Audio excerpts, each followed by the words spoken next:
morning, good afternoon, good evening. My name is Rohit, and I'm really excited to be your host for today's Awakened Talk. Welcome, and thank you all for joining us. Uh, the purpose of these talks is to share stories that help plant seeds for a more compassionate society while fostering our own inner transformation. We do this by holding collective conversations with guest speakers from all walks of life who inspire us to live in a more service-oriented way. And behind each of these calls is an entire team of service-based volunteers whose invisible work allows us to hold this space.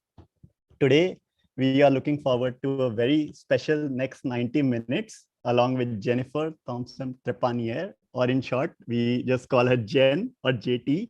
So welcome all. And before we start our gathering, let's start with a minute of silence to anchor ourselves in the present moment. Thank you all. So before we start, I just wanted to share a little bit on how this conversation actually emerged. And it's just, I think, been quite beautiful to see how we have all come together. So Jen, actually, we have all been quite inspired by Jen as she has been participating with us in what we our pods, which is like an community peer learning platform. And she participated first in the laddership pod, and then we just recently completed a living and dying pod. And so many of stories which she has shared, and beyond just the stories, just the way she shows up has been so inspiring that many of us who are participants of the pods and who are also joined us here in this conversation were very moved and wanted to hear more from Jen. And then we said that why not open it up, and just because hers is such an inspiring story, why not open it up and invite anyone who is interested to listen, because I felt that we all can find so much in resonance and so much in learning from your stories, Jen. And I'm also equally delighted that today we have Erin, who is going to be our moderator today. And Erin was also a participant in our recently concluded Living and Dying pod. And I think we could not have just asked for a better person to moderate this conversation than Erin. And just a little bit about Erin before handing it over to her. So Erin is based in Virginia, United States. She has education in business and management. And after that, she has also worked in corporates and has her own entrepreneurial journey for many years. Most recently, she has been working as a book coach and editor. And one of my favorite descriptions of her work, which I came across, it was entirely new for me, a story doula. And one of the things which Erin, just to, I think, give a glimpse into her being, which really moved me, is something which you said, that you already have everything you need already within you, even if you can't quite see it. So I think all the energy and all the things which you bring to the space, I think it's like we are very grateful to have you as a host and moderator for this dialogue. And I'd like to pass it on to you. Thank you so much, Rohit. I didn't expect that very beautiful introduction and compliment, but I really appreciate it. It's absolutely my pleasure to introduce Jen today. And I have some fantastic things to say about her, but we all know that pictures speak louder than words. And so we're going to start off with a little video that tells a little bit of Jen's background before I get going.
So I have watched that video now. I don't even know how many times between knowing Jen and preparing for this conversation. And I have to say that I just don't get tired of watching it. It's just so beautiful. But I do hope that you guys were able to actually read some of the words on the screen and not only see all the incredible puppies and the smiles on those kids' faces, because it told a little bit of Jen's story. So I want to share a little bit more about her now. So through that childhood illness that you saw described on the screen there in the video, Jen was first introduced to the power of the mind-body connection. To help herself heal, she learned with the support of her family members and some very strategic guides that she was able to tap into her own inner wisdom. And after a solo vision quest out into the Alaskan wilderness at the age of 16, she embraced life fully because her autoimmune disease went into remission. So she went on from there to eventually earn her master's in psychophysiology. But unfortunately, soon more of those same rare autoimmune conditions came up. And rather than being taken down by them, she founded Pile of Puppies, as you saw. And she also founded her own psychophysiology practice, Wells of Wisdom, where she guides her clients to accept their pain, open themselves to the power of possibility, and get curious about finding the light within their darkness. It wasn't long after all of that went down that I had the pleasure of meeting Jen. She was introduced to me by a mutual connection because during the pandemic, she had gone through another autoimmune challenge, this time where her immune system attacked her lung, a bit challenging in a respiratory pandemic that we were all going through. So she became even more aware at how unpredictable life can be and decided that she wanted to capture her message and her story in book format so that it could live on for posterity, for her daughter, and for the world. So we were introduced, and as an editor and story doula, I immediately felt our soul connection and knew that we would be working on not only her book together, but also many more projects in the future. This Heart Talk is one of them, and I couldn't be more excited about the fact that this is the moment where we get to share this story with all of you. After having known Jen for a year and watched her journey pretty intimately, given that I've been doing all of the editing work on her book, I can say with certainty that Jen is truly living her message day in and day out. She is open, honest, vulnerable, and real. She's a warrior, a guide, an angel, and so much more. Welcome, Jen. So glad you're here.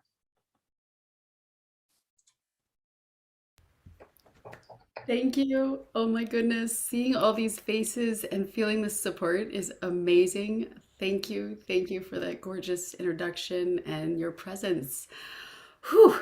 So to touch on that video, I get teary-eyed every time I watch it because there are so many stories behind those children. Many of them are no longer on the planet, and many of them are. And what I want to take you through is a journey. And so before I could get to the joyous pile of puppies, I had to dive into light and darkness. And so my hope is I can take you on a journey of that ride, which every single one of us experience.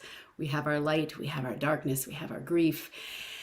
And so the wonderful people at Surface Space sent me a question, which was, what is your earliest memory of compassion? So my earliest memory, I'm going to take you through a journey with my grandfather, Pop-Pops, as I called him. And he was phenomenal. So he had let me make mistakes. He taught me about compassion, and he showed me the magic in death after life. So that's my first story for you all. So here we are. Picture it. 6 years old. I'm on the ranch with my grandfather, Pop-Pops. The biggest smile you've ever seen. I don't know if you want to show him the picture real quick of Pop-Pops.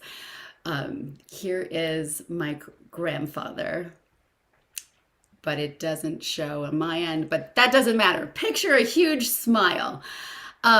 He is filled with life, and he flows not like water. He is so incredible that he decides to give me the keys to his Cadillac. I'm 6 years old, and he says to me, "Would you like to go for a drive?" And I was like, "What? Go for a drive? I'm 6 years old." And he said, "Yup, And I said, all right, you trust me with your car? We're getting in. So we get in and we start driving. And I'm driving his Cadillac on the ranch. And he says to me, turn left. And I was like, I don't know what left or right is. So I turn right and I go right into a ditch. And my grandfather could have grabbed the wheel, but he didn't. He let me make a mistake. And he didn't chastise me. He goes, we're in a ditch and we can't get out. And so we get out of the car and he puts me up on top of the car and we start having conversations and stories, waiting patiently for whoever is going to get us out of this ditch. And it was this moment as this 6-year-old experiencing having just driven into a ditch and being present in the moment with my grandfather who's filled with stories, telling me stories until someone pulls us out of the ditch. So I learned early on the power of mistakes and also what happens when we don't beat ourselves up and just continue with the story. So along that line, so we have this amazing time on the ranch. Later, so he did pass away when I was 6 years old. So all these gifts were given to me right before he left. He gave me a book called The Secret of the Sycamore Tree. And he wrote in it this gorgeous inscription. And he wrote something that I now live by. And I'm going to share it with you all. For my precious Jenny, who has often asked me about God. Your last question was, does God have a beard? I have thought about it, Jenny, and I can only say this. God is love, light, and beautiful harmony. Mostly love. It would seem to me God is all things since he created them all. Our challenge is to see him in all things, especially all living things. God has appeared as a human being many times, since we think we're the top of creation. But God has also appeared as a burning bush, a talking rock, and, in this story, a sycamore tree. When you can see God in all life, you will be among the happiest of humans. Keep trying. Love you, good Pop-Pops. That was the gift given to me before he passed away. And I really took that to heart, finding love and finding light within all beings. One of the things that he also taught me was to listen to your dreams. So, the day before he died, he had a dream. He was taking a nap while watching my cousins, little children. So he took a nap while they were napping. And his mother, who had passed away, and his wife, who had passed away, my grandmother, came to him in the dream and said, come over the fence, come see us. And in the dream, he said, oh, I can't. Taking care of the kids right now, but I'll be there soon. The next day, he's getting ready for a party, which he always said he wanted to die at a party because this man was like the life of the party. So drops dead of a heart attack right as he's about to go to a party. He decided to join them on the other side of the fence. Before he died, he told us that if there's something after life, if there is anything, I'm going to come back as a bird of prey. So keep an eye out. You probably can guess where this is going. So we go. I want to share that my mother and father and family allowed me to choose the music that would be at this funeral. They gave me some choice and part of this funeral. And I chose Chariots of Fire, the soundtrack, because it meant I told them it was both good and it was hard and it was also beautiful. And so we're doing Scattering the Ashes, and you look up and there is a hawk circling like an infinity above us as we're sprinkling the ashes. So there was my Pop-Pops bringing in beauty, life, death, within death and symbolism coming from from the animals around us. So I learned from Pop-Pops to stay curious and open in that sadness, because wait for the magic to appear. I learned from him that it's okay to make mistakes and you can even have fun in the midst of those, and that to trust that all things will fall into place even if things are falling apart around you. So that was the gift from my grandfather. The second part of this journey was around finding love and wisdom within myself. So I've learned all of this. I'm 12 years old. My I'm the fastest runner in school. I climb over the fence because I don't bring keys to get in. I like to climb over the fence, and I all of a sudden can barely climb over the fence. I am losing strength so quickly. And we find out I have, like, at the time it was 1 in a million. I think it's 1 in 5 in a million right now, dermatomyositis. So my immune system started attacking my muscles. And my gorgeous Dr. Sistos said, "You're always 1 in a million, aren't you?" And so we had to figure out how to find the wisdom within this. And this wasn't easy. I mean, at the worst, I couldn't get off a toilet by myself and I could barely swallow. This was not easy. And it was from 12 to 17. While everybody is enjoying their life, I was figuring out how to live, and how to live when something's taken away from you. But I was given so many inspiring gifts. One of them is my Uncle Jan, who's on this call right now too. And he is my mom's brother. And he taught me very early on how to find the wise one within. And what we did was, he did guided imagery sessions. He's a renowned psychologist in Los Angeles, but I didn't see him for therapy. I saw him to get into the wise one within. He showed me through guided imagery how to tap in. So we went on a journey one day where we closed my eyes and we called on a wise one. It happened to be a cowboy, which I think was my grandpa, Pop-Pops, coming through. Didn't introduce as that, but he came and he said, "I've got 3 little red pills." Again, this is in my mind.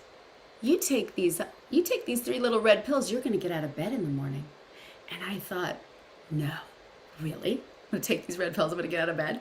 So we practiced in that session, feeling them go in. And then the next morning, I closed my eyes. I'm lying in bed, hadn't gotten out of bed on my own for a long time.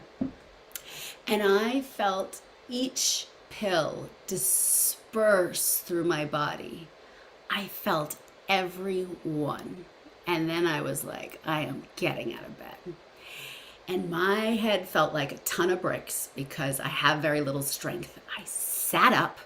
My dad, who is always pretty ingenious in how he fixed things, so he had fixed a door handle on a wall so that I could pull to stand up. And I was standing. I just experienced what happens when the mind, spirit, and body are aligned and ready. Not only that, I didn't walk downstairs. I held the banister because I didn't have much strength and let one foot fall to the next step while I gripped onto the banister, went all the way downstairs. My dad normally carried me, and I walked into my parents' room and I was like, I took the 3 little red pills. And luckily they knew it wasn't some random drug. It was actually in my mind. So this was my journey, just the beginning to figure out how to connect the mind body. Fast forward, I ended up having strength again, flooded with energy, and then got my master's in psychophysiology so I could study it, so I could help others bring that power into their bodies.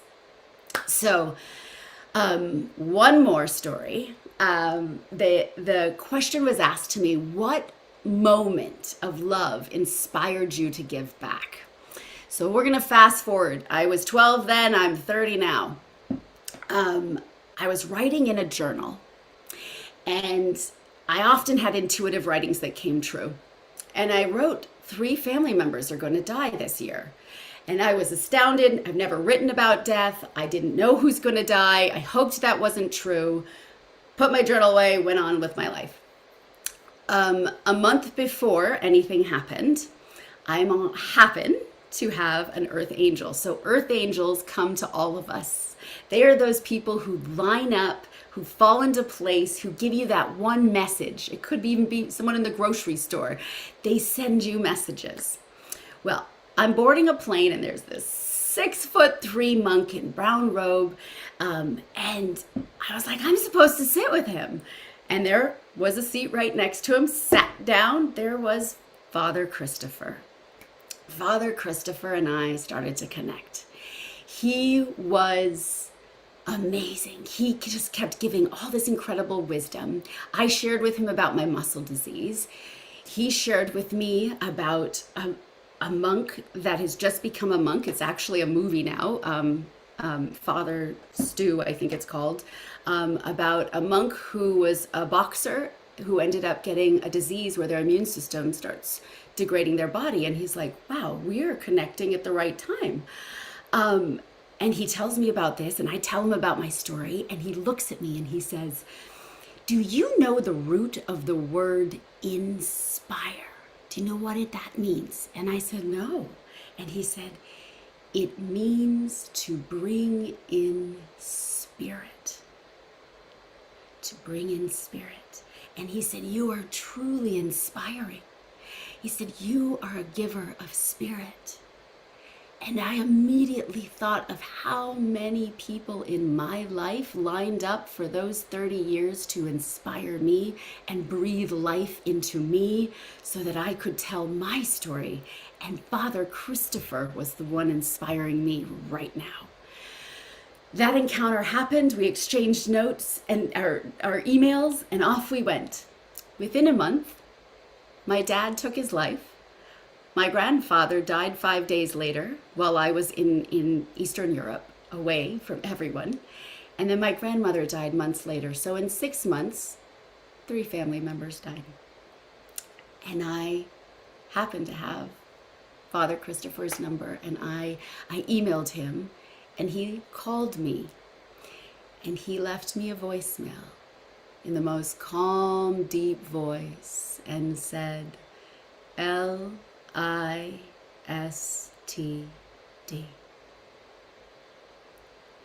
L-I-S-T-D. Love is stronger than death. I received it. And as anyone knows who's experienced grief, anyone knows this, it hits you whenever it wants to. It hits you in the grocery store. It hits you in a conversation with someone. Tears start coming out of nowhere. Feel like crazy person. Grief hits hard. And the beauty of all of this was that when grief happened, I stayed open and I felt the pain. Because when you can feel the pain and you presence with the pain, there's possibility. And the possibility that came for me was the knowing I needed to volunteer for hospice. I was not at the bedside of any of the people who died, and they were my family members. This began my journey, working with the dying. And the journey was so profound that I realized, especially after becoming a mother, that life, giving birth, and death are so similar. One is coming to the light and the other is going to the light. There's pain on both ends and there's beauty on both ends. And that was the beginning of my journey. And I could spend an hour telling you how much wisdom I found within hospice, but I'm going to pass it off to Erin to move forward.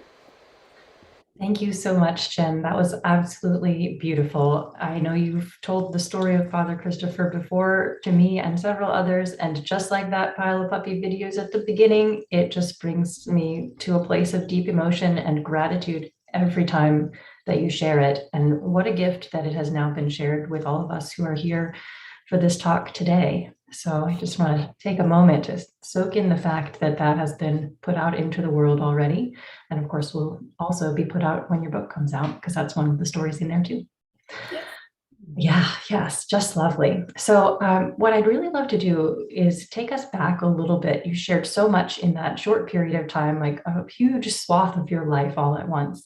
But I'd love to go back to your earlier life, back when you were dealing with your muscle disease. I know that you mentioned your uncle was very supportive in helping you identify and tune into that mind-body connection.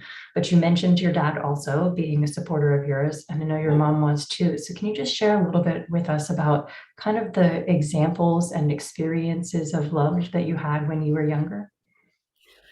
Yes, I feel very grateful that the amount of people in my life who've supported me.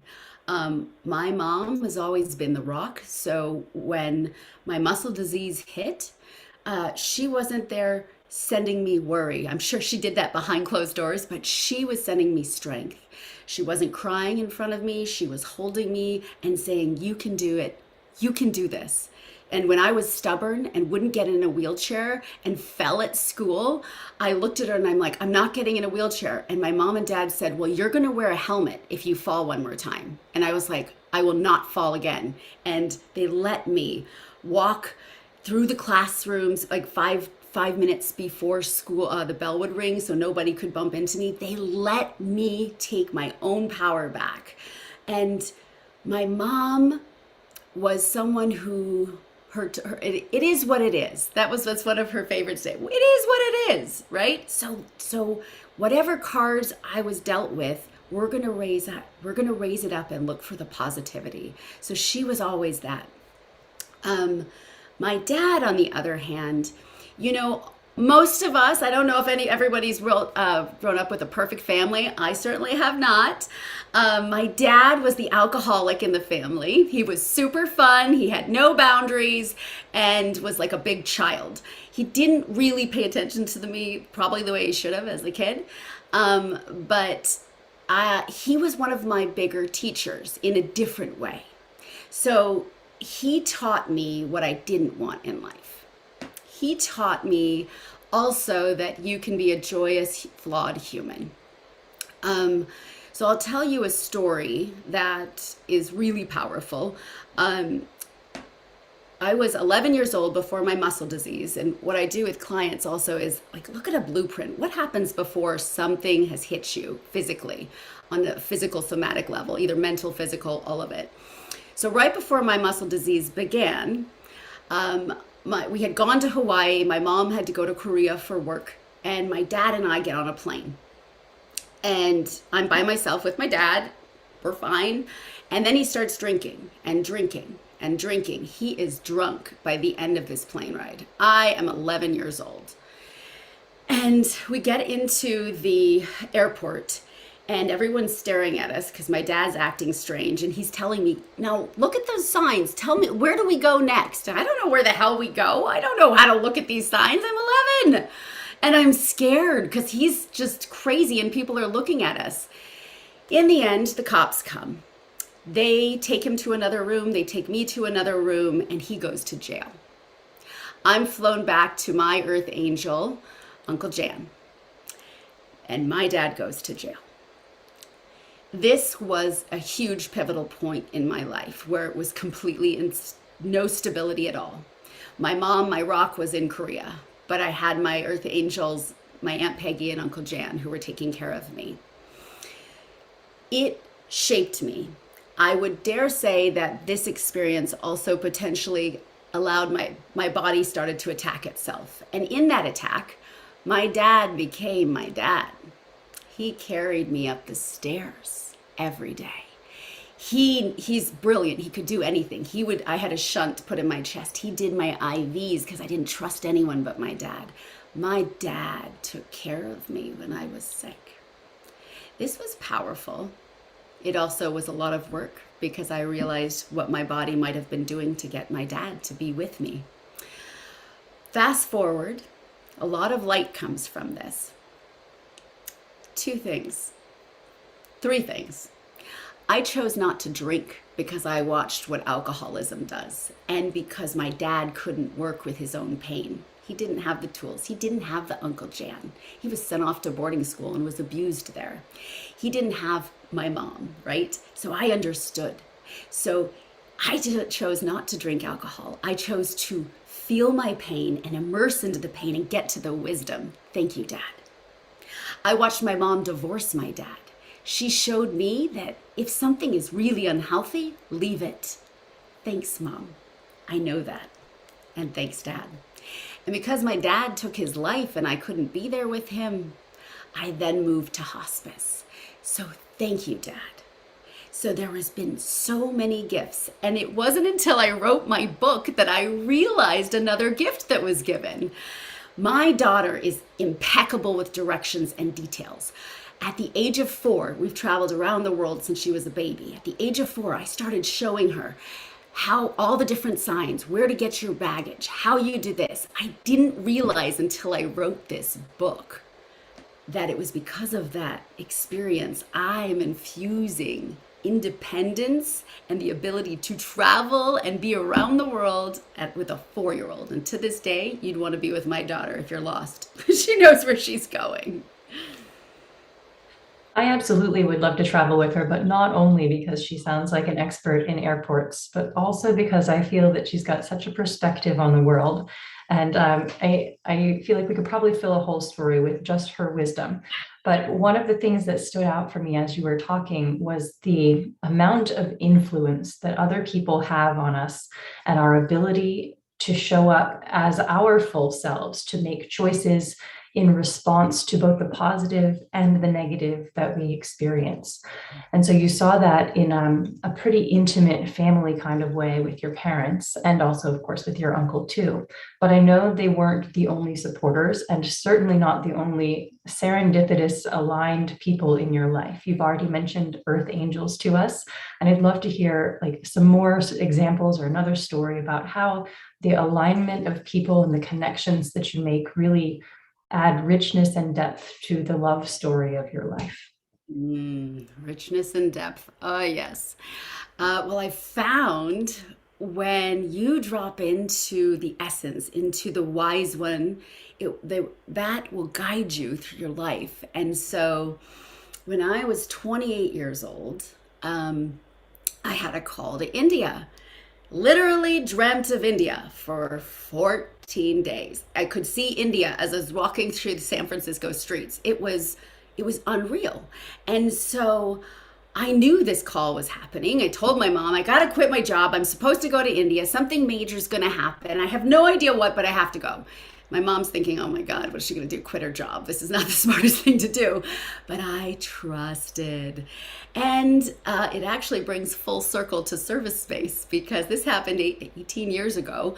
And I ended up connecting with some amazing earth angels on this planet through this dream, these visions. And Lynn Twist had invited me and a bunch of other people to her house. It was right before her launch of her book, I think. And I walked in and I look around and I'm like, I see this guy, Mark, and I tap him on the shoulder and I'm like, I think I'm supposed to meet this person and that person. Do you happen to know who they are? And he looks at me like, you're crazy. That's my partner. That's Nipun. And I'm like, I don't know who they are, but I'm supposed to meet them. And so we start having this great dialogue. And Mark has been this earth angel sporadically throughout my life. And so so full circle. It's because of Mark and Yumi that I decided to go to fly to Chennai to India, because we were going to meet up with them when I landed instead of going to Delhi. Well, just so happens, while in Thailand, the biggest tsunami happens in 2004. And the tsunami hits, and it's the day before I fly to India. And I was like, oh my God, we're flying into Chennai, 8 hours away. There could be tsunami relief work. This is why I was called to India. And this is why I'm connected to these people and these earth angels. And I, of course, contact Mark and I'm like, where do I go? What nonprofit should I go? I want to do relief work and do tsunami relief work. This is why I'm here. And mind you, I still have autoimmune conditions and people didn't even want me to go, but I trusted that all would be taken care of. I get there, spend 8 hours in a non-suspension ride into a very, very small village. And I arrive, and the day I arrive, we get a message that a woman they just found the body of her little girl. And I had not, this is before hospice work, so I hadn't even worked with death much yet. And we walk out, there's a whole bunch of bleach on the ground because of bodies that have been there. And we walk out, a monk and I, and this woman she is crying. She is wailing, and I wasn't a mother yet, but it is the cry of a mother who has just lost her child. And she is crying, and I just stroked her back, and I felt the vibration of her pain, and there was a beauty in the expression of her pain, and all I knew was to be present, just to be present. As we continued to connect, I did grief counsel with her, and she was screaming. I had a translator. This was my only daughter. This was my only daughter. And as that sunk in, we would meet occasionally, just checking back into her. And then later, she would say, at least it was my daughter. And I'm coming from America. She is teaching me right now. And I didn't know if the translator was saying it correctly. And then I realized that they were considered the Dalits, which means the broken people. That is no title for any human. And so they had very little money. So the process of losing a child, at least it was my daughter, she didn't have to pay for a wedding. Of course, she didn't want to lose her daughter. This was the process of grief. And this is from the interpreter. And I was learning so many lessons every minute that I was there. The other piece, the joyous piece that I thought was really fun was I ended up going into this village, and I didn't speak the language, but I just had this thought that, what if I just start skipping and singing the ABCs? So I start skipping, there's no one there, and all these children come around me and they are singing, they know their ABCs. I was like, oh my God, we were skipping and singing our ABCs right there. And it was this contrast. They had just had a tsunami, and then there's the children. There they are. They're bringing in the light. They're being in the moment. It's this constant contrast of light and dark and the angels that keep coming in that I kept staying aware of in that journey to India and that call. Contrast, I feel, is one of the things that is like pervasive throughout the work that you do, that it is always both the light and the darkness. And you've given us some really beautiful examples of that within your own life and within your travels. But it can be hard, I think, for us, especially when we're in the depth of that painful place, to recognize that something positive even has the potential to come out of that. And I know you've mentioned a couple of times here that when you're working with your clients, you're helping them to tune into that pain, to really be with it, to be present with it. And from that point, to look for the wisdom that they might be able to gain from the experience. So you talk about the pain, the presence, and the possibilities, those 3 Ps. I would love to know if you have coming towards the present just a little bit more, if you have a good story for us that talks about how you can use those as a gateway to inner wisdom, maybe something related to Pile of Puppies, to kind of bring us back to where we started with the lovely video and the always cute puppies. Yes, absolutely. I've got two hospice stories that stick out that are so powerful and actually touch on that. One's just like a minute, and it was our first hospice experience. So, Pile of Puppies happened 7 years ago. I had not worked with dying children before. I had sat with a woman, I sat with people who were dying, tended were elderly when I did my volunteer work, but I was called after a very, very hard 2 years of becoming a mother and nearly not knowing if I'd make it being a mother with my autoimmune conditions, birthed Pile of Puppies. Because I wanted to give back to the children that were like me, the chronically ill children, as well as those who were passing away. So it was early, very early in my journey with Pile of Puppies, and I got a call that there's a 17-year-old hospice child named David. And I thought, oh my gosh, we're gonna bring puppies to them. And I walk in, and David is rocking, and he's writhing, and he's in pain, and he is bone white. And I went up to him very quietly, because the puppies hadn't arrived yet, and I looked at him and I said, David, I want you to know, I just want, if this is too much, we don't have to have anyone here, that we don't have to bring the puppies. I just want to make sure you're okay. And he looks me straight in the eye and he says, I'm dying to see the puppies. He was dying to see the puppies. And if I showed you the picture, I wish I had it, of his mother, you would have no clue that her child was dying, because her smile was so big, holding these huge fluffy puppies. And if you saw David, the beauty about working with hospice and children is the quiet moments. It is very joyous, but I often see this sense of peace with the puppies when they're just petting them. And the puppies ask nothing from them. They don't know anything other than love. That was my first hospice experience. Fast forward many years later, we have a most beautiful child named Holly. And on the invitation, on this invitation, you saw pictures of me holding puppies and a sign that said, love is everywhere. That's Holly's motto.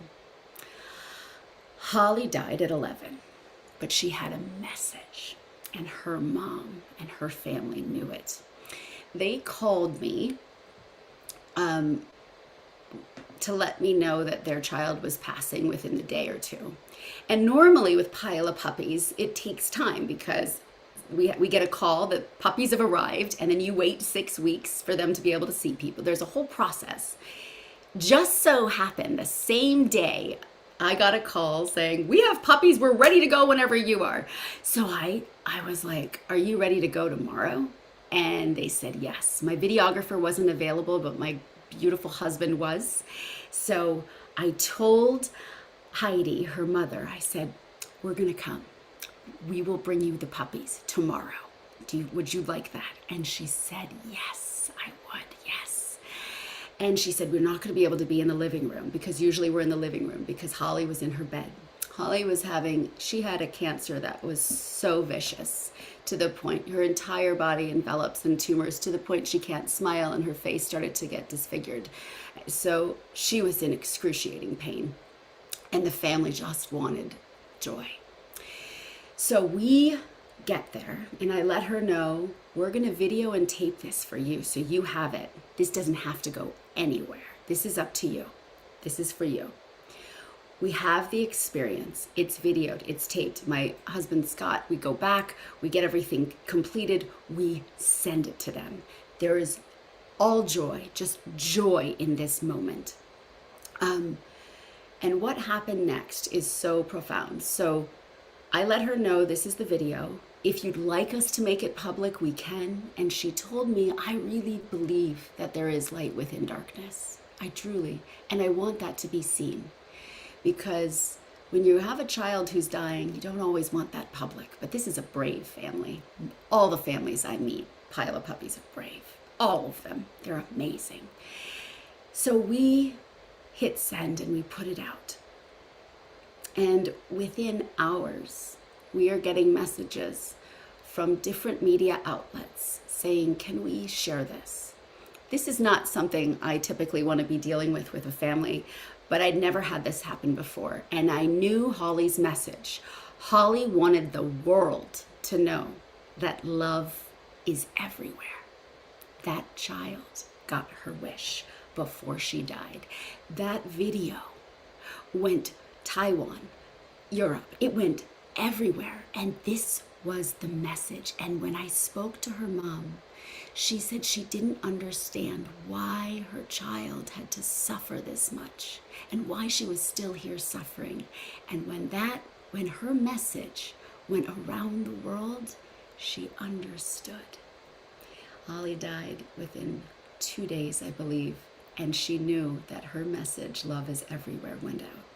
That is pain being presenced with the possibility to share a message around the world. And she got it.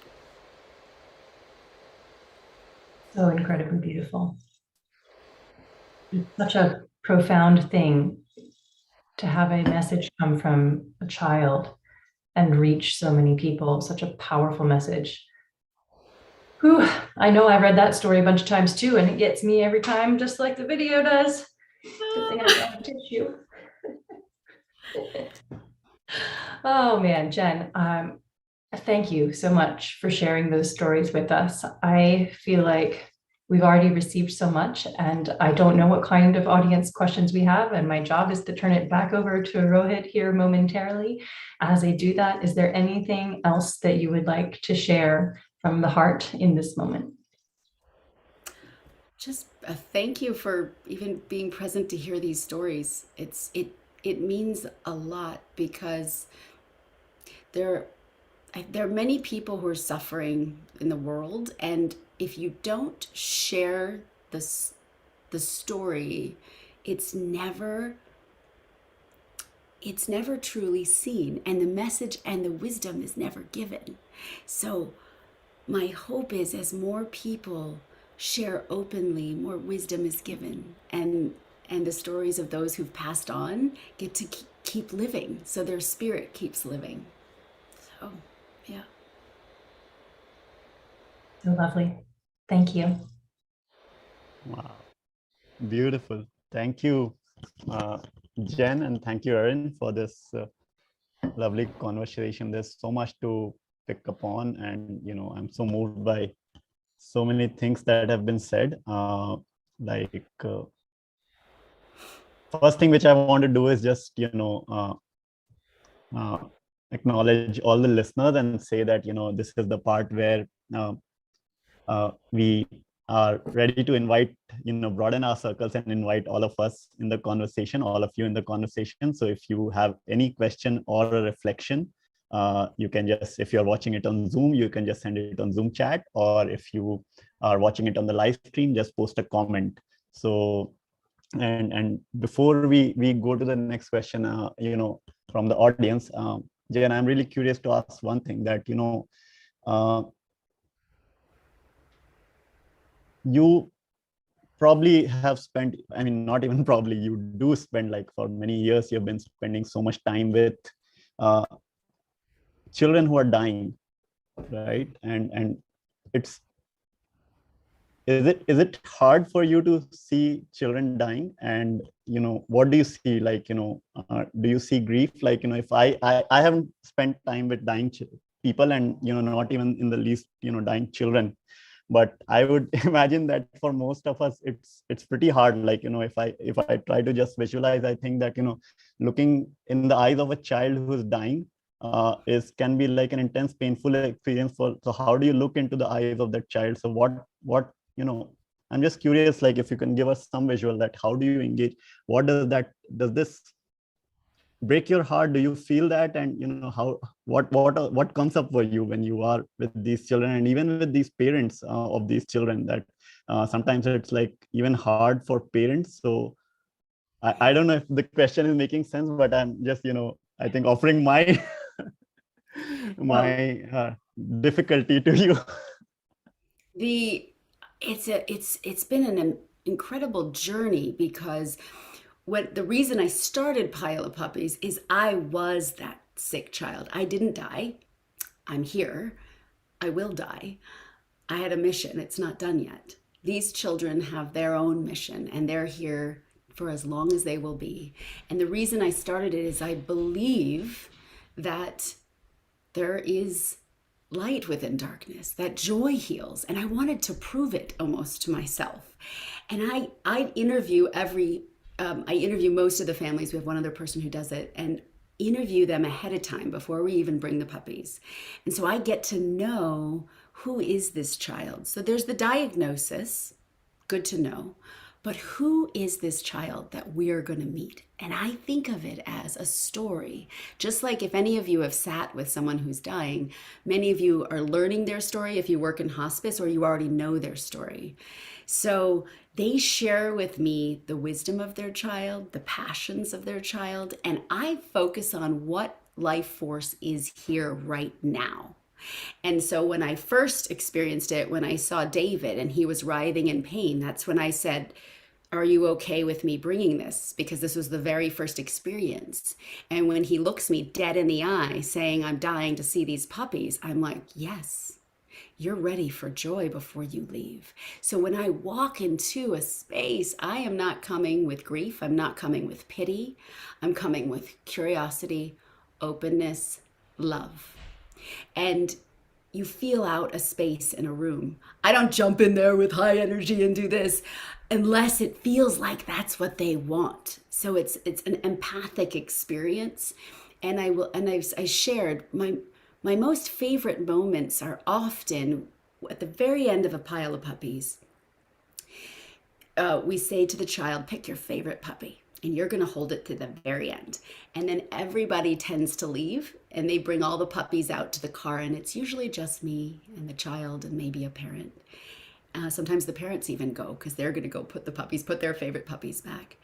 And it is in those quiet moments, knowing that this may be one of their last moments, and knowing that I get to be there in a joyous presence, that it makes my heart open, not closed. And in all my work with the dying, I had one patient, one client patient, I was a volunteer as a hospice. Her name was Grace, and the people told me beforehand, she's in a really bad mood. She's not in a good space right now. And I thought, okay. And I don't care what other people are saying. I'm going to walk in and meet Grace, the Grace I know.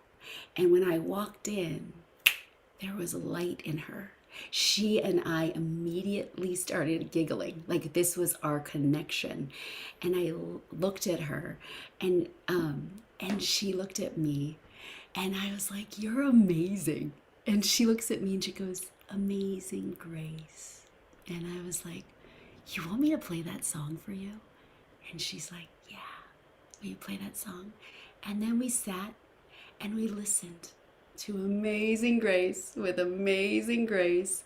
There was no angry woman that the person told me about. Truly, it's about the presence you are with that person and where you are in it, and with no expectations. And it's okay, because I've seen angry too, and being present in that space. That's how I do it. That's how I do it. Beautiful, beautiful. That's what I see here is that if you can occupy that space in yourself, it just gives permission of just finding that space of joy, even when you are in pain, you are suffering. It almost sort of gives that silent permission to the child also to find that. They do, and they do it. Puppies, when they get tired, and children, when they get tired, do the same thing. They're just being, and that's typically at the end of a pile of puppies. This just jogged my memory. There was another Amazing Grace experience in Pile of Puppies that was phenomenal. It was a child who had brain tumor, and he optical brain tumor, so he went blind at 9 months. So he's lived his life blind, and he has the biggest smile. I walk in for his pile of puppies, and before the pile of puppies even starts, there's this beautiful child who can't see around him playing on the piano Amazing Grace, and I was just like, this is gonna be a party. I cannot wait to surround this child. Like he's welcoming you into the room with amazing grace. And I actually, you have one of his pictures in the flyer. He's with all the Goldens. Just so I had to bring in another amazing grace story. Beautiful. I love that. Okay, so now we are ready to move on to a few questions from the audience, lovely audience here. I am not, there's a question from Hillary. I am not sure if she's here and ready to share. Hillary, are you there? Can you share your question? She's muted, it looks I'm like. here. Ah, I'm yeah. here. I'm here. Hi, Perfect. Jen. Hi. So thank you. I will actually read the question that I put earlier, but I've got a little bit of an extra on listening to you. So how it started with was, what would you say to those of us like me who didn't have some of those experience like with pop-ups? Maybe one, maybe they were there, but we don't remember them. So the question was like, how can I get this lovely inspiration retrospectively, other than just hanging out with you in service space? Yes. So it's that, and I think you have talked to that a little bit, but as you were talking about the contrast, the pain and the joy and the things being present with the pile of puppies, and that kind of brings something out. So my question here is, like in a family where the pain is covered up and distracted and busyness and superficiality, is there some kind of transformative catalyst that gets missed? So the joy isn't quite as available. And I suppose tying the two things up, not having someone to keep alive that, oh, we're in a ditch, it's okay. Yes. So Hillary, knowing that you're asking this question tells me that you already have the depth to go there within yourself. Knowing that if somebody doesn't have those people within their family, my next question would be, when was a moment in time you were on the earth and you felt connected? Or when was there a moment in time that you were with an animal where you felt sheer unconditional love? Or when did an earth angel come to you in your life? Could have been at the grocery store, could have been at something that they were wearing on their shirt that was inspirational. Have you had moments, or that's what I would say, when was the moments in which you had a connection to something outside of yourself that brought you into yourself? It's that moving into. Is the question how to move into the self? But no, what I'm hearing in your question is, it's the happiness or the joy actually is already in. I think Rohit, you were saying earlier on, everything is there that's needed. And that's the transformative catalyst. Yes. And what I say to my daughter is, think about the first organ in the fetus is the heart. So you are the heart. You are the heartbeat from the very beginning. No matter if your mom isn't connected to hers, that's your first source. Exactly what you're saying. And tapping into the inner source, which then when you're tapped into the inner source, it reflects outward, where you start getting that energy reflected back to you in those. But the biggest key is not closing off. That which remains hidden does not see the light. That which remains hidden doesn't see the light. So when you open into the pain, if there is sadness and pain, which many people are brought up in that space, in fear, in sadness, and that's all they've known, It's the space in presencing within the pain so that it can open. And just as you said, knowing that you start off as love, knowing that you are the heartbeat. To me, if there isn't a human on the planet that you had connected with, there are always the earth. Getting your feet, taking your shoes off, stepping into the earth and rooting and feeling the life force around you on the earth. And again, animals, this is why we do pile of puppies, because none of those puppies don't know. Actually, they do know. Could I share you something with you about the connection with animals? There was a child, David, another David, who was passing away, and all these puppies were wild. There was like 9 golden retriever puppies. But then when we placed him on the gurney where David was actively dying, they all laid down and fell asleep around him. All their energy and slept by him. So to me, it's kind of what my grandfather always said, look for, if you can find the light within the humans, the animals, and the nature around you, you'll be one of the happiest people on the planet. I don't know if that's helpful. I shall take away heartbeat and looking for the light. Beautiful. Thank you. Yeah. Question. Thank you, Hillary. Now, I would like to invite Juan next.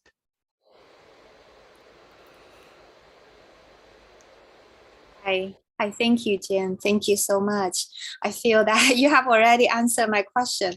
Yeah, actually, but still, yeah, my question is how to stay with difficult emotions. How to stay with difficult emotions? How to stay is that Yeah. when we're in that difficult emotion, either grief or anger, you mentioned too, like sadness, pain. Yeah. See, And- I and want Jen- to, I want to Sorry, stay sorry. with it. But Yeah. how to you mentioned that we can connect to earth, we can pay attention to things in a subtle way, that what is happening. But sometimes I just feel like, I need to stay with it.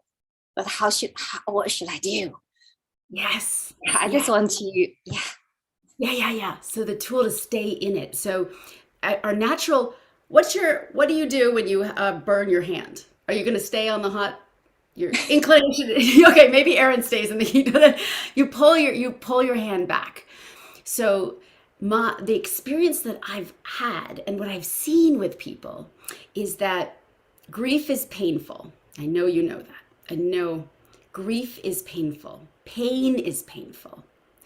There is the other side of it, but you cannot truly experience the joy and the wisdom until you fully experience the pain.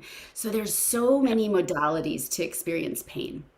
And it can, are you speaking on emotional pain?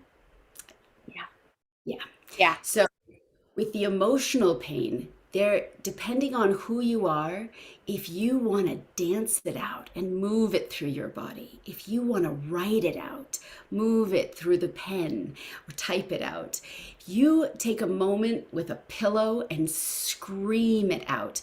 But just as when I was rubbing the back of the mother who lost her child, you have to feel the vibration of pain. You have to go into the pain, and then the pain can become almost music because you're releasing it. If you don't release the pain, you will not get to the joy and the wisdom. I always speak of the times when we're in grief or we're in pain as not going into a cave, but going into a tunnel.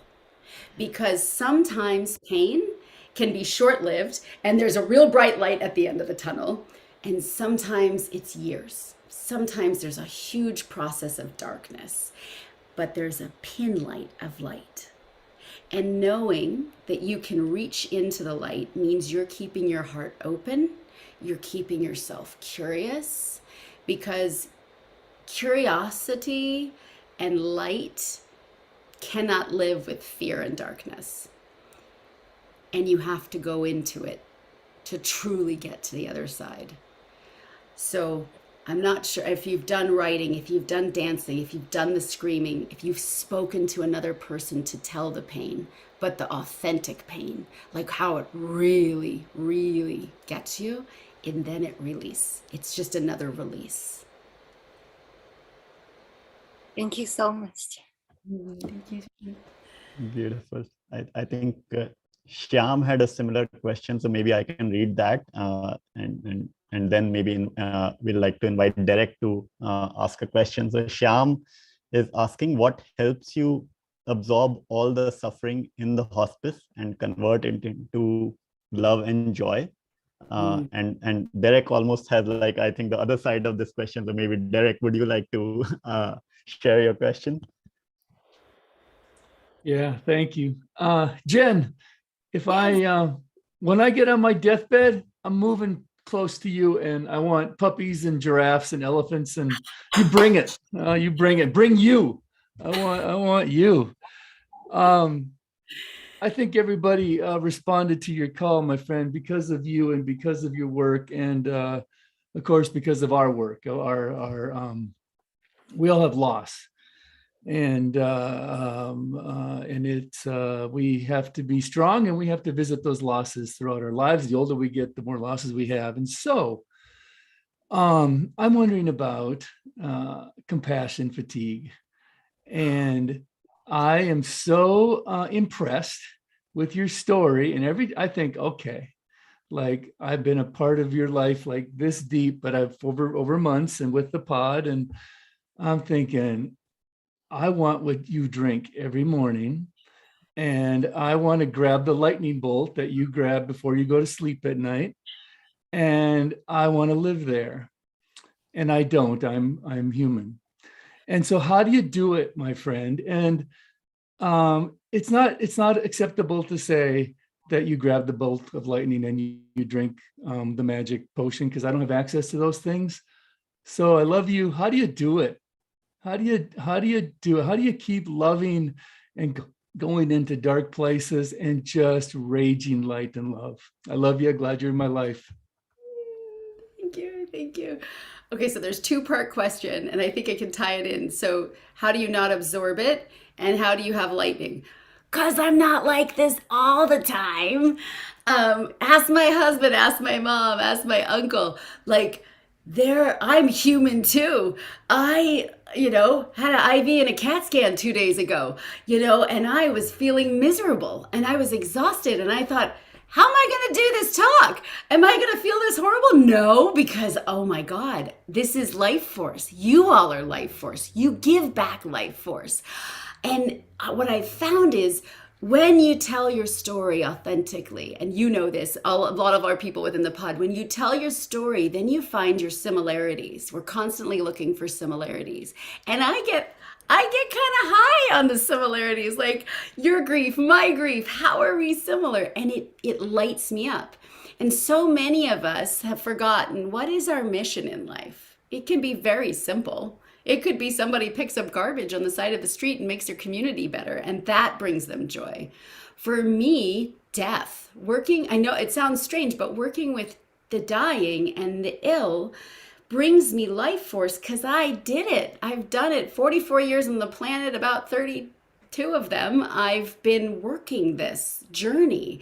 And part of being a life force is also plugging into others who also have life force. And it's like we're all light beams coming together. But the truth is, the people who are doing the work, they've been in dark, crappy places. They have had grief. They have had pain. It's not all light. It's not all lightning bolts. All of us are taken down and in pain at a point. And then this work that we do with Service Space is all about presence. That's what I've noticed in every pod I've been in. The presence to sit with someone who's experienced war. The presence to sit with someone who was abused horribly and listen to their story and reflect back and know that we're all in this journey together. That excites me. That thrills me. And I don't get down on death because it's coming for all of us. It's coming for you and you and you and you and you and you and me, and we're all going to go. And the more stories that are told, this is the reason I wrote my book, is I'm like, how many people have had these experiences too? How many people have experienced grief? How many people have experienced excruciating pain and come up, got on a call at whatever hour it is in your country to show up? And I get excited about that. I get excited about people showing up. I get excited when I get a call that puppies are born and that a child, I don't get excited when a child is leaving, but I get curious. And that's the bottom line. If you're going to experience pain, which we all are, the way I have stayed on the upper end versus the depressed end is because I continue to stay curious, down to the point, I didn't learn this until I was like 40, but if you're experiencing physical pain, it can be so exhausting. It makes me feel guilty that I'm taking any of my family members through this journey, because it takes time. When you're in pain, it's hard, and you feel almost guilty that other people have to deal with this with you. But I've taken the time enough to actually literally not judge the pain. When the pain comes, I tell myself, yeah, I've been there before, but this is new. This is new. This is a new experience. What does this pain feel like? And it was this strange, almost magical experience. This happened last year or 2 years ago, where I had so much pain, I decided to go and not judge it and not go, oh God, I've had this for 32 years. What else am I gonna get? Instead, I was like, I welcomed it. And the moment, I am not kidding, the moment I welcomed this excruciating pain, it got lighter. And I feel in the welcoming and the speaking, just speaking of it, lightens it. And that's the same with grief. The more it's spoken about and let out, the lighter it gets. The more you bring ritual to something, it lightens. So I think that's how I do it. And I have to be super careful not to be a sponge. So that's a really good question. And I think a lot of us, especially if you're an empathic person, I have had so many lessons of taking on stuff where I'm like, oh my God, I feel this pain, and it's not my pain to feel. And that's part of it. Each person's pain is their gift, which is what I learned for myself. And that's why I can do pain work, because there's a gift on the other side. If you're tapping into the wise one within and you're asking, why is it here? There's a gift behind it. So I don't have to feel bad, because there's a gift that they're going to potentially give themselves. And if they choose to share with the world, they'll give to others. Beautiful. Thank you, Jen. Next question we have from Janet. Janet, are you live? Can you share? I can. Perfect. Thank you. Oh, Jen, I have shared the month-long pod with you and the next two, and I love you so much. What a joy to be a light beam with you and to experience your deep wisdom and I think the epiphanies that you share, I call them miracle stories, but whatever, the synchronicities, I think they're just amazing. Mm-hmm. And one was, you just segued into my question, because I deal with an autoimmune illness and I struggle with it so much, how it affects other people, like you said. And I'm also doing healing work and counseling, and like, am I walking my talk? You know, when I have when I feel ill again. And autoimmune disease is getting more and more common. And like, I'd love to hear your philosophy about autoimmune in general. So the question was, it's evolved, but how do you take responsibility for your illness without feeling shame and guilt? And what if this awareness doesn't make it go away? Mm-hmm.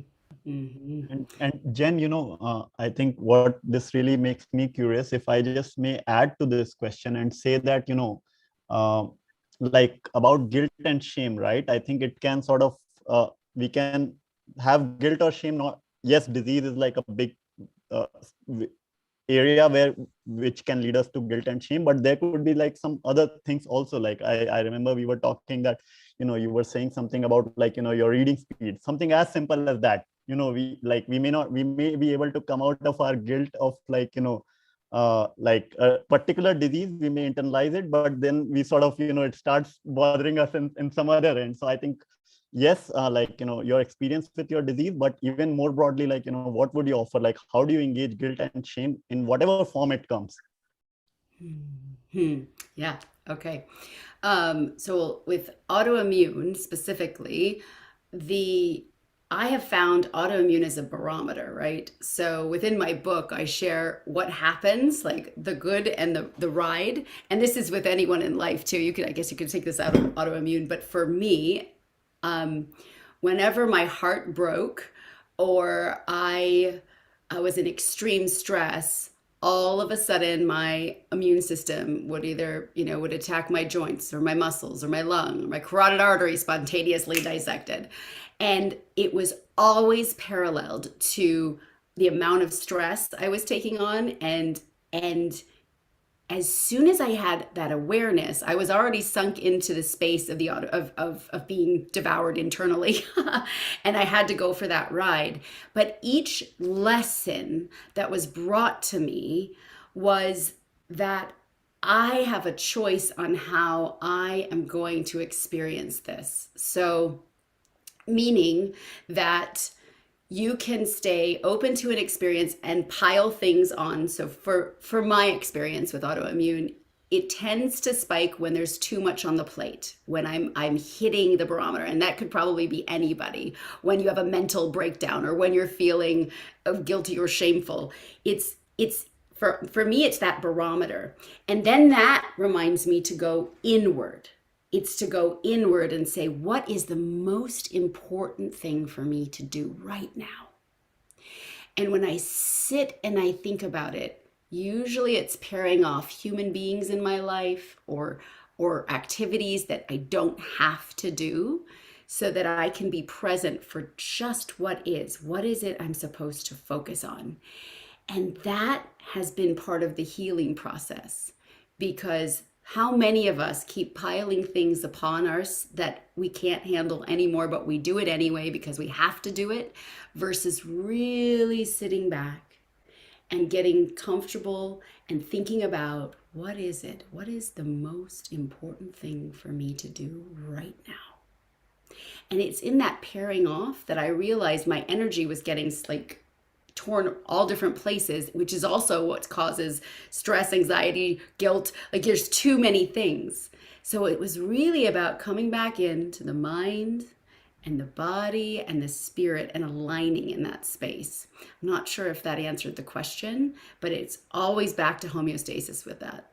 I don't know if that answered. Thank you. That's beautiful. I know we have still like a lot of questions coming up. So maybe I hope we'll continue to engage some of these via, after the call through like, online. But for now, Jen, I know we are nearing the end of our time. So maybe I want to ask one question, I think, to end this call and my segment, and maybe like, pass it back to Erin if she has like a final question or a comment. So before I go to that question, I just wanted to read a comment by Davina. She's saying that I'm deeply touched to hear Holly's message and the way she so skillfully and allowed this to be shared. I have waited 18 years to share my son's message, and I feel so inspired by hearing to this finally. And so I think this is like, it speaks so much. Thank you, Davina, for that, for sharing that. And I think just this sharing of a story, I think it just allows us, gives us permission. So many of us who have been holding our stories, those beautiful stories of hope, reconciliation, and love, and just acceptance and joy. I think it just and there's so much of wealth of stories of humanity which is waiting to be shared. So just thank you for bringing all these stories to us through your work, through your life, through your being. And the last question from my end is actually not from my end, it's from Katrina. So maybe we can go to her to ask it. Hello, my gorgeous earth angel. Thank you so much for sharing today, because so much of it resonated with me. And you've kind of touched on it a couple of times, but what I'd love for you to do is, just like the children, when you were saying about the children and their message, and you just talked about it again there, what is your message that you need the world to hear? So, what is your purpose? And before you die, what is it you need the world to hear and give to the world? Oh, that goes straight to my heart. My message really is, and I've said this already, that which remains hidden never sees the light. And so healing happens when we bring our stories out, when we bring our stories to the light. And Service Space and the pod already tapped that in. If you've ever experienced anything like it, it's here.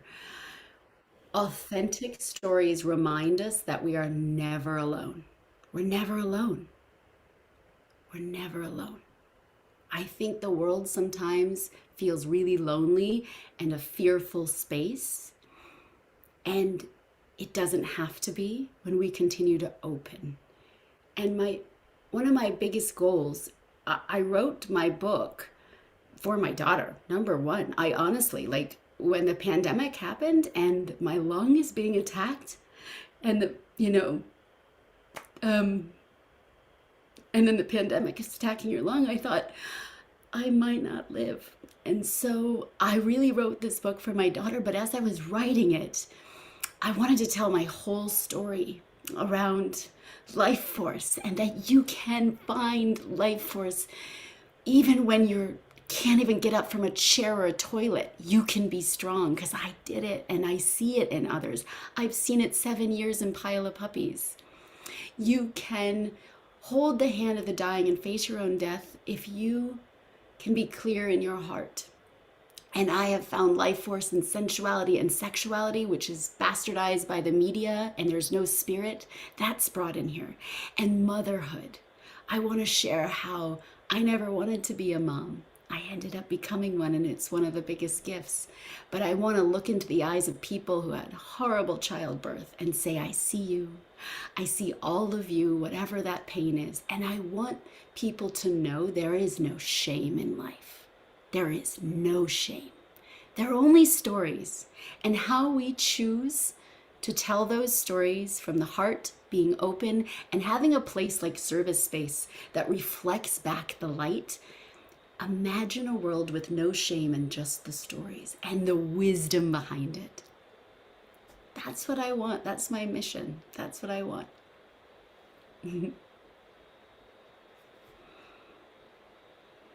Thank you. Thank you. That's beautiful. Erin, I'm curious if you would like to add anything here.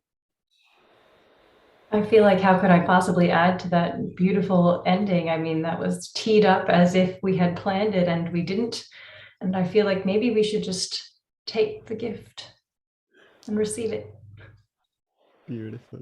Thank you so much. It has been such a joy. It has been such a pleasure to be with you all here.